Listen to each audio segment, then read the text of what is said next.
Module 2.10. Position your studio versus the competition.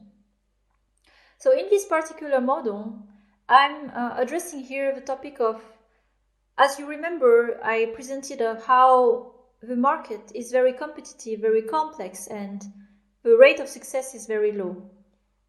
And when I talk about building a team, a studio for the long term, I approached a lot the topics of environment, culture, your team, more on the how.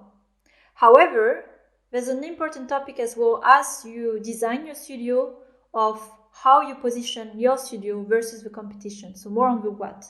What kind of games should you be making? What kind of market should you be pursuing based on your studio?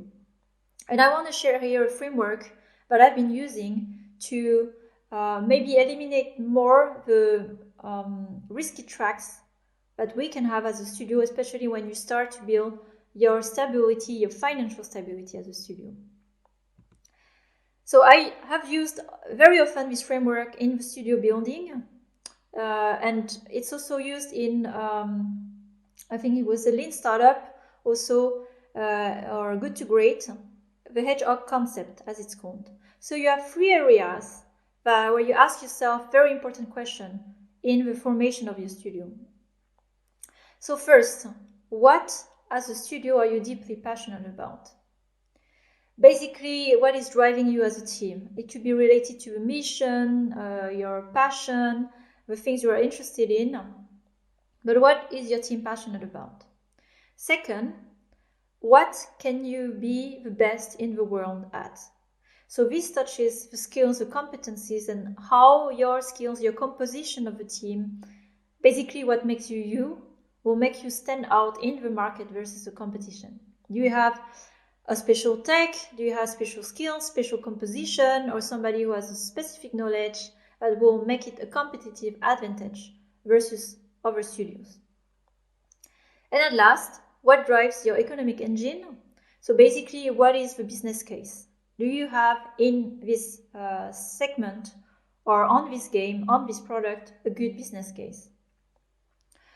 Here for free-to-play games, most of the time this answer is yes. If you go for a typical free-to-play business case, then it works. Of course, if you go for a different model, like subscription model, premium model, this is more questionable these days because it's really hard to make it profitable in the long run with these models.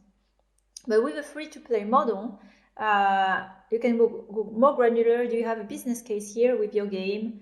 Like, are you going for a market where there's a high LTV and reasonable marketability so you can make your business case? So you can go more granular about this question, but in general, you look at profitability and viability of the business your studio is going for.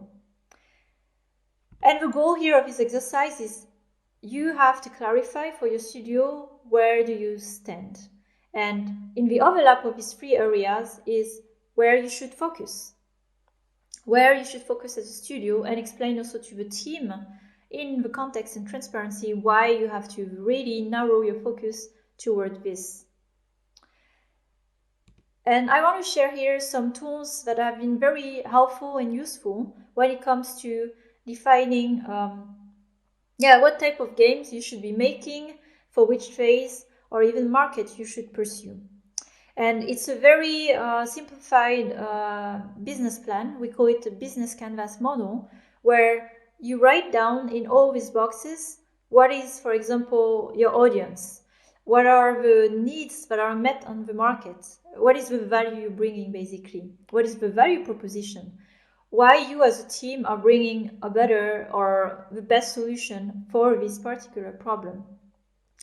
And what is the competitive advantage you have also as a studio, etc., etc. So just by doing this exercise as a studio, as a team lead, with your team, early on you can clarify and identify really the markets of the products you should go for that makes sense for your studio. And this is also what matters when you want to build something that lasts for long. Are you building something that you should be building? And if not, it could be also one of the reasons at some point that your studio will disappear because it's too much of a challenge for where you are at the moment. So really consider these questions as you get started. And this is an example from Game Thinking platform. So I recommend as well by, I think her name is Jo Kim. She is really sharing her framework on how to build a business case around game development. A big focus on audience, building a game for a core audience. And this is an example that she brought with this framework on how it could look like for a game.